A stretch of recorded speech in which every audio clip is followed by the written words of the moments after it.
Olá pessoal, a gente viu sobre o modelo exponencial do diodo, mas existem outras fórmulas, outras equações que a gente pode utilizar para representar o comportamento do diodo. Então a aula de hoje é para a gente ver o modelo de tensão constante do diodo e o modelo ideal do diodo.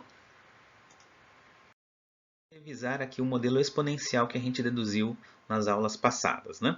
Então a gente tem aqui um diodo e a gente aplica uma tensão VD externa nele e vamos ter por causa, né, uma corrente ID. Então se essa tensão for positiva, né, maior que zero, a corrente sobe de forma exponencial com essa equação, ou seja, ID igual a IS E na VD sobre NVT. Lembra que o N a gente falou que é o coeficiente de emissão. Né? Em geral a gente deduziu considerando ele igual a 1. Né? Muitos livros consideram aqui igual a 1. E quando a gente coloca a tensão VD negativa, ou seja, a gente inverte a polaridade dessa tensão, a gente tem que a corrente no diodo ela é muito próxima de zero, ou, para ser mais exato, ela é igual a menos IS. Né? Menos IS porque ela circula no sentido contrário da seta. Tá? Aqui, ó, quando ele começa, a curva começa a fazer um joelho, né, a gente fala, e começa a ter uma condução de corrente maior, tá? A gente diz que ele ultrapassou o potencial interno, né? Aquele V0, lembra que a gente deduziu? Então, o potencial interno aqui, ele está mais ou menos localizado no ponto em que a corrente começa a subir de forma mais intensa, né? Começa a ter uma inclinação mais próxima da vertical, tá? Então, isso aqui é importante que a gente vai ver que nos modelos aí de tensão constante é feito aqui uma padronização dessa tensão que ele começa a conduzir mais fortemente, né? Que está relacionada com o potencial interno do diodo. Vamos então estudar o modelo de tensão constante, que é uma forma de tentar simplificar o modelo exponencial. Então vamos de novo aqui mostrar o gráfico do modelo exponencial, certo? E o modelo de tensão constante, ele é essa curva aqui que tenta representar o modelo exponencial de uma forma mais simplificada, tá? Essa curva em azul é o nosso modelo de tensão constante. Ok? Então vamos entender aqui como é que ele funciona. Imagina aqui o teu diodo com uma tensão VD e uma corrente ID qualquer, né? Então quando o diodo ele não atingiu essa tensão VD1, tá? Que vai ser, digamos, o nosso... nós vamos estabelecer agora um valor para a tensão que ele começa a conduzir mais fortemente.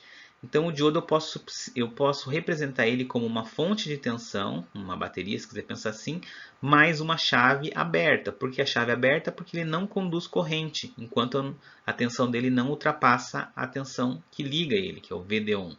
Né? Então a gente pode substituir ele dessa forma. Ou, né?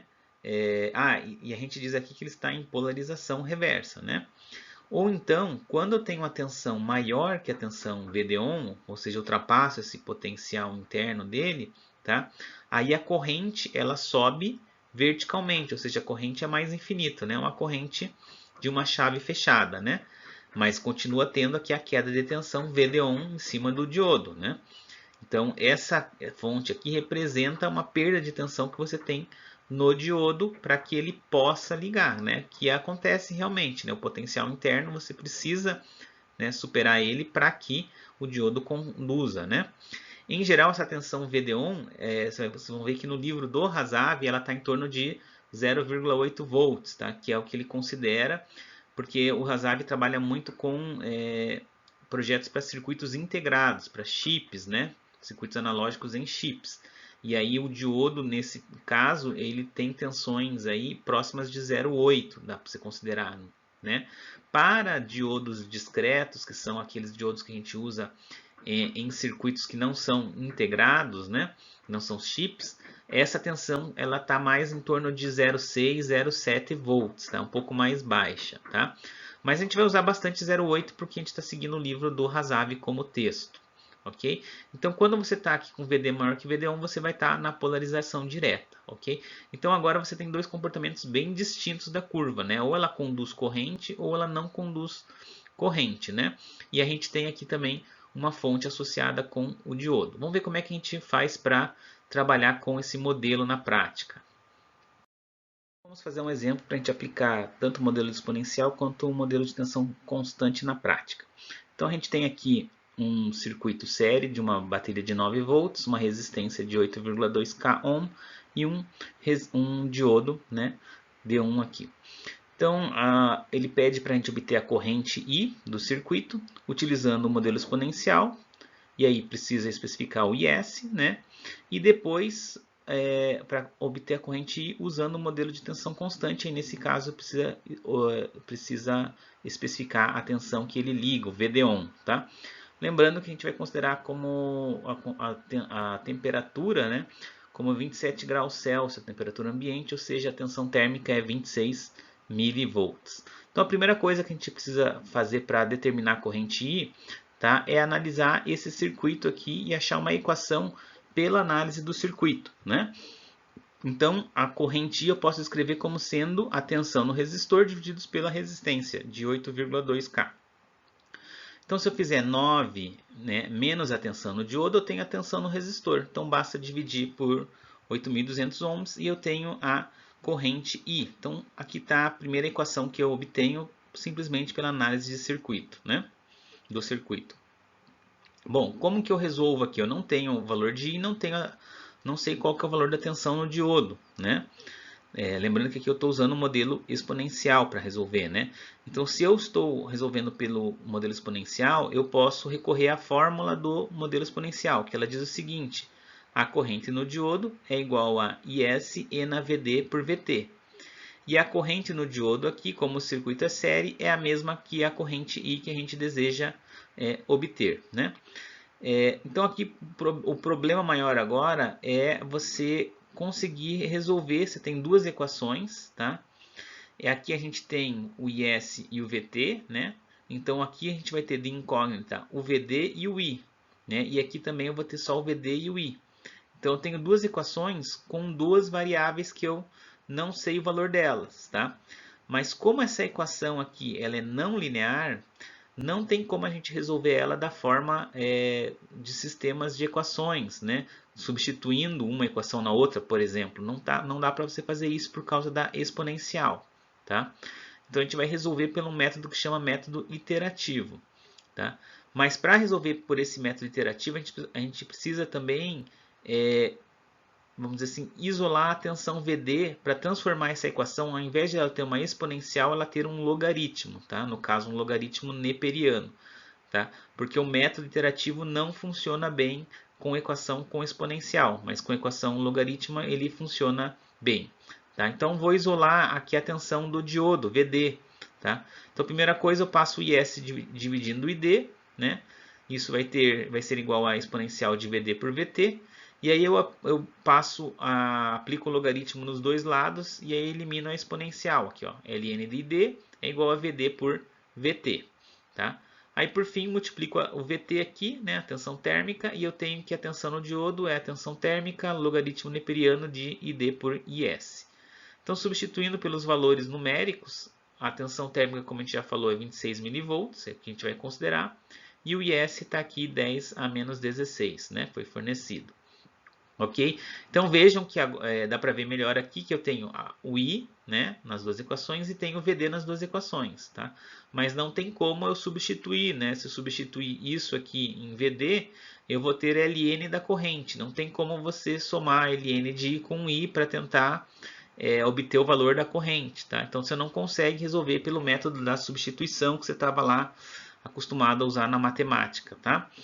Então, aqui só resolvendo pelo método iterativo, tá? E como que funciona esse método iterativo? Bom, a primeira coisa é você precisar arbitrar um valor para a tensão do diodo. É isso mesmo que você está pensando, você vai ter que chutar um valor para VD, tá? E aí, que valor você vai chutar para VD? Lembra que o potencial interno, ele, né, vai estar muito vinculado à tensão que o diodo vai assumir. Tá? E o potencial interno do diodo ele varia entre 0,5 e 1 volt. Então não vai chutar valores lá 10 volts, 5 volts para a tensão do diodo. Tá? Arbitre um valor entre meio e 1 volt. Eu vou utilizar aqui 0,7 volts, né, que é o mais utilizado aí para diodos discretos, né, que o pessoal gosta de utilizar em vários livros. Né? A exceção é o livro do Hasabi que utiliza 0,8. Tá? Então, chutei aqui VD igual a 0,7. O segundo passo é eu imagino que o meu VD está correto e vou aqui calcular qual que é a corrente, né? Qual que é a corrente do circuito? Calcula-se o ID, a corrente I. Então vai ser 9 menos 0,7, substituo aqui por 8,2, 1,012 mA. Tá? Mas essa corrente aqui, ela resulta mesmo numa tensão no diodo de 0,7 volts? Como que como é que eu posso ter certeza? Porque aqui eu chutei um valor para a tensão no diodo. Faço o seguinte, aplico essa corrente aqui na fórmula da tensão do diodo. Se essa corrente de 1,012 resultar numa tensão exatamente de 0,7, tudo bem, eu chutei corretamente. Eu tive muita sorte nesse meu chute, nesse meu valor arbitrado. Então vamos verificar. Então calculo a tensão VD com o ID do passo 2. Então coloco lá na fórmula aqui de VD, 26 ln de 1,012 mili por 1 vezes 10 a menos 16. Se você fizer isso na calculadora, você vai ver que é 0,779 volts. Opa, não deu muito próximo do 0,7 não, tá mais próximo até de 0,8 volts, né, se parar para pensar, né? 0,779 é quase 0,78, né? Então está muito próximo de 0,8. Então o que a gente vai ter que fazer aqui? Bom, o método chama de método iterativo, porque você vai ter que iterar mais uma vez, vai ter que fazer de novo os cálculos aqui do passo 1 e 2, tá? Só que agora, ao invés de você usar a tensão de 0,7, você vai usar essa tensão de 0,779, tá? Então, se o VD obtido for diferente do arbitrado, tá? Em 1, repete-se os passos 2 e 3, tá? Com o VD do passo 3, né? Então, o que eu vou fazer? A corrente agora é 9 menos 0,779 por 8.200. Eu vou chegar aqui numa corrente de 1,026, né? 0,026 miliamperes, né? Então, essa é a nova corrente, que é razoavelmente mais baixa que a que a gente tinha obtido antes, né?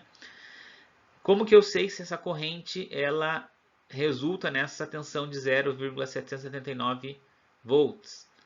Vou e repito o passo 3 aqui para verificar. Então, eu faço aqui VD, tem que ser igual a 26 ln, agora é de 1,003. Aqui eu aproximei o 1,0026 para 003. Podia estar usando 0,0026, tá? Não tem problema nenhum. Tá? E aí cheguei que a tensão aqui ela é de 0,0778, tá? Volts. Posso fazer mais um passo, né? Veja que já está muito próximo do 0,779, né? Se eu fizer mais uma iteração, eu vou ver que a corrente aqui não vai mudar muito, tá? Vai ficar entre 0, talvez aqui mude a quarta casa ou a quinta casa depois da vírgula, tá? Então, se vocês quiserem, você pode fazer em casa, mas eu já sei que esse é o resultado correto, tá? Então, a minha tensão e a minha corrente nesse circuito ela vai ser de 1,0026 ou 1,003 mili, se quiser pensar assim, tá? Para aproximar um pouco, e a tensão no diodo de 778 milivolts. Então veja que é razoavelmente trabalhoso, né, resolver com um modelo de exponencial um circuito que, se você parar para pensar, é um circuito bastante simples, né? Um circuito série com 3 elementos, tá? Tem um trabalho bastante complicado aqui, tá? Existe uma forma de resolver um pouco melhor, mais rápido o método iterativo? Existe se você tiver a calculadora HP. Tá? Você não precisa fazer todos esses passos aqui. Tá? Como que você resolve pela calculadora HP? Vamos ver aqui no próximo slide.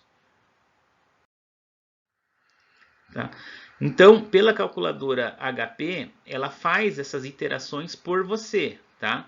Ela não faz nenhum método matemático diferente, ela vai chutando o valor da tensão no diodo e vai repetindo aqueles passos como a gente mostrou ali, tá? Só que ela faz, né, pelo programa interno dela, tá? Então, como que se resolve pela HP? Você pega as duas equações com os valores numéricos já substituídos, e aqui é sempre, né, sempre na HP utilize o ln, tá? Não tem como você usar a equação com exponencial. O método iterativo, se você tentar usar a equação exponencial, vai dar errado, tá? Não importa se é na HP ou se é na mão, ali, né? Fazendo na mão manualmente, como a gente fez antes, tá? Não faça, sempre utilize a tensão com ln, a equação com ln, melhor dizendo, tá? Então, com essas duas equações, o que eu faço? Eu substituo a equação VD em I. Então eu pego essa equação e jogo aqui, tá? Então eu vou ter que I é igual a 9 menos 26 ln de I por 10 a menos 16. Então essa vai ser a equação que eu vou entrar na minha calculadora HP. Tá? Então primeiro eu tenho que fazer, obter essa equação aqui que só tem uma variável, só tem o I. Tá? E aí na HP, aí eu estou colocando a 50G, né? Tem gente que tem a 49 e tal. Tá? Tem que ver bem certinho, mas a mudança não é muito grande entre um modelo e outro. Né? Acho que do 48 tem uma diferença um pouquinho maior. Tá? Mas a 49 e a 50 é mais ou menos a mesma coisa. Então na HP50 você entra, você tecla lá, se não me engano acho que é a tecla flechinha vermelha num SLV, que é o Numeric Solver, né? Tá? É a sigla para Numeric Solver, né? É a parte de que Solver seria para resolver de forma numérica, né? E escolha a opção 1, né? Vai abrir uma série de opções quando você clica aqui, que é a equação, resolver a equação, o Solve Equation, tá? E aperta em OK. E aí você entra com a equação do passo 1, que é essa aqui, né? E aperta a tecla Solve, tá? E ele vai chegar no resultado para você. Quem quiser, né, ter um passo a passo mais detalhado, eu vou fazer um vídeo aqui num emulador da HP no computador para que você veja como que se faz isso aqui, tá? Aqui só tem os passos básicos, né? Para quem entende bem da HP, a pessoa se vira bem rapidinho aqui, tá? Com isso aqui. Quem tem um pouco mais de dificuldade, eu vou postar um vídeo lá no Moodle, tá? Que daí eu mostro como é que se faz na HP 50G, tá bom? Mas é só fazer isso aqui, vamos dizer assim, na HP fica mais rápido, tá? Mas você tem que entrar com essa equação, é um pouco demorado para entrar com essa equação, tá? Não é, parece rápido, mas também não é tão rápido assim não, tá? Se você demorar muito no teclado, é capaz manualmente, lá pelo método interativo, alguém fazer mais rápido que você. Tá? Você tem que ter um pouco de prática no teclado do HP para conseguir resolver isso aqui. Tá? Mais rápido que quem está fazendo pelo método interativo manual. Ok? Então vamos resolver agora o exemplo utilizando o modelo de tensão constante, né? O item B, considerando o VD1 igual a 0,8 volts. Então coloquei aqui os resultados do modelo exponencial como referência, tá? Então como que eu faço para resolver pelo modelo de tensão constante? Bom, eu preciso ter em mente qual que é os critérios e os circuitos equivalentes, tá, do modelo de tensão constante. Então vamos repetir eles aqui. Tá? Então o nosso diodo ele pode ser substituído por uma fonte, né, em série com uma chave fechada, desde que a tensão nele seja maior que a tensão de VD1. Tá? E aí a gente diz que ele está na polarização direta. Se a tensão dele for menor que o VD1, tá? Então o circuito equivalente dele é uma fonte com uma chave aberta, né? Obviamente que a corrente dele vai ser nula devido ao efeito da chave aberta. E a gente diz que ele está na polarização reversa. Então, basicamente, o que a gente precisa decidir aqui é se o nosso diodo está na polarização direta ou na polarização reversa, né? Lembrando que o nosso VD1 é igual a 0,8 volts, tá? Então, o que a gente pode observar nesse circuito é o seguinte: a fonte de tensão ela está imprimindo uma corrente que é no sentido da seta do diodo. Então, ela vai tender a fazer circular, né, a corrente no sentido da seta, né? A outra coisa que a gente tem que notar é o seguinte: 9 volts é uma tensão bem maior que o 0,8, né, o VD1, tá? Então é bem provável, né, ou praticamente é certo que ele está na polarização direta, tá? Porque essa tensão aqui vai ser suficiente para fazer o diodo ter uma tensão maior que 0,8 volts nos terminais dele, tá?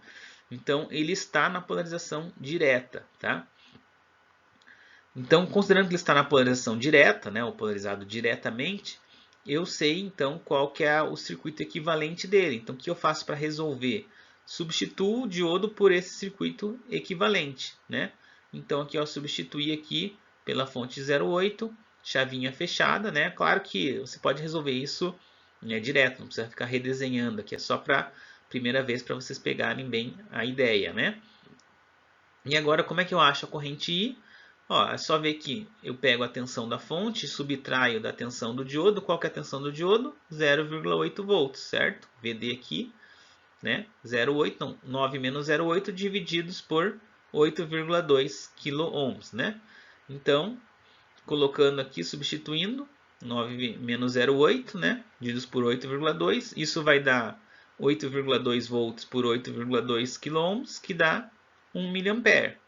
E qual que é a tensão no diodo? VD vai ser igual a 0,8 volts. Comparando aqui, ó, olha aqui, ó, a corrente que eu obtive no tensão constante é 1 mA e aqui é 1,0026, né? É muito próximo da corrente obtida no modelo exponencial, né? E a tensão também no diodo, 0,778, dá quase 0,78, está muito próxima de 0,8. Existe um erro entre os modelos? Existe. Lembra que a gente pegou a curva, né, que era exponencial e simplificou por aquela curva que é um L, né, uma espécie de um L, tá? Que é a curva do modelo de tensão constante. Então, essa simplificação tem um custo, né? O custo está num certo erro que você vai ter nos resultados, tá? Mas dá para ver que são muito próximos, né?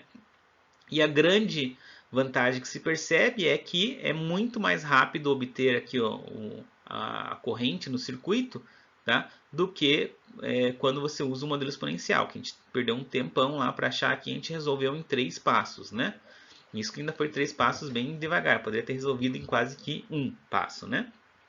Então essa é a vantagem, né, do modelo de tensão constante, e as desvantagens é que o resultado tem um certo erro para o resultado real, tá? Puxa, mas então o modelo de tensão constante é muito mais fácil de utilizar, né, que o exponencial. O exponencial é muito complicado, né? Não dá para usar um modelo de tensão constante sempre. Depende, tá? A regra é que você pode usar um modelo de tensão constante, tá, em termos de erro no resultado, quando a tensão de alimentação for muito maior que a tensão VD1 do diodo, que é o caso aqui, 9 volts é mais que umas 10 vezes maior, tá, que a tensão VD1. Por isso que o erro ele é pequeno, né, dos resultados, né? Então o critério é que a tensão de alimentação tem que ser muito maior, né, que o VD1. Aí você pode usar um modelo de tensão constante, tá? Então daí é uma aproximação válida numericamente, tá? Também existem casos que você quer às vezes obter só uma estimativa, tá? Você pode usar um modelo de tensão constante para ter uma estimativa da corrente. Você sabe que a corrente não vai ser exatamente aquele valor, mas você tem uma certa ordem de grandeza que você consegue estabelecer utilizando o modelo de tensão constante. É uma outra forma também de você aplicar, mesmo sabendo que talvez o erro seja razoavelmente grande, né? Vamos dizer assim, mas às vezes nem sempre é tão grande assim, tá? Mas ele vai ser um erro um pouco mais significativo, ok? Mas a gente pode ainda fazer um modelo ainda mais simplificado do diodo, que é o modelo ideal do diodo, que a gente andou falando aí para trás, né? Do diodo ideal, tal, né? E agora a gente vai falar sobre esse modelo ideal do diodo de forma um pouco mais específica, mostrando o gráfico e os critérios, né? Então, vamos primeiro aqui ver as curvas, né, de cada um dos modelos. Então, está aí o exponencial e está aqui o de tensão constante, né? E qual é, né, o modelo ideal do diodo? Então, está aqui o nosso diodo. A gente vai considerar o seguinte: se a tensão do diodo for menor que zero, tá? Então, o nosso diodo está aberto e ele não conduz corrente. Tá? Ele está na polarização reversa. Então, todo esse lado da curva, que a tensão VD é menor que zero, é a polarização reversa. Tá? Se a tensão no diodo for maior que zero, então a chave está fechada. Tá? E aí a corrente é infinitamente alta, positiva, e a gente está na polarização direta. Ok? Então, se eu fizer o gráfico, ele vai ser esse L aqui invertido, só que agora coincide com os eixos, né? Com o horizontal e o vertical. Tá? Basicamente, o modelo ideal do diodo é você dizer que o teu VD1 do teu diodo é nulo. Tá? Então, basicamente é isso que a gente está fazendo. A gente pega um modelo de tensão constante e considera VD1 igual a zero. Tá? Então, ele é um caso, vamos dizer assim, específico do modelo de tensão constante. Tá? Ok?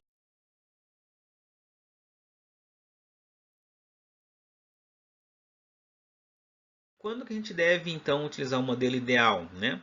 quando as tensões aí são muito maiores que 0,8 ou 0 volts, até melhor dizendo, né?